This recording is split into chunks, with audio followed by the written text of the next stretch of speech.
सांस लेना और सुनना आपस में जितना जुड़े हुए हैं, उतना हम महसूस नहीं करते। जब हम अपनी सांस को नियंत्रित करते हैं, तो हम पैरासिम्पैथेटिक नर्वस सिस्टम को सक्रिय करते हैं, जिससे हम शांत सतर्कता की अवस्था में आ जाते हैं, जो हमें गहराई से सुनने के लिए तैयार करता है।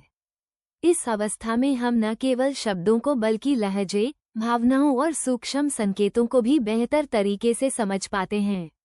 दूसरी ओर, सचेतन सुनना स्वाभाविक रूप से हमारी सांस की गति को धीमा कर देता है, ठीक उसी तरह जैसे ध्यान में नियंत्रित सांस लेने की प्रक्रिया होती है, जिससे एक केंद्रित और शांतिपूर्ण स्थिति बनती है।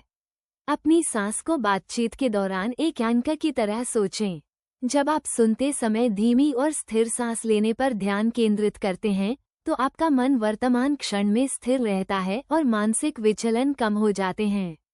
इसी तरह गहरा सुनना सांस के प्रति जागरूकता को बढ़ाता है, जिससे ये बातचीत की लय के साथ तालमेल बैठा लेता है और सहानुभूति एवं समझ को बढ़ावा देता है। इससे एक उपस्थिति चक्र बनता है, जहां सचेतन सांस लेना सुनने को सुधारता है और सचेतन सुनना सांस की जागरूकता को गहरा करता है।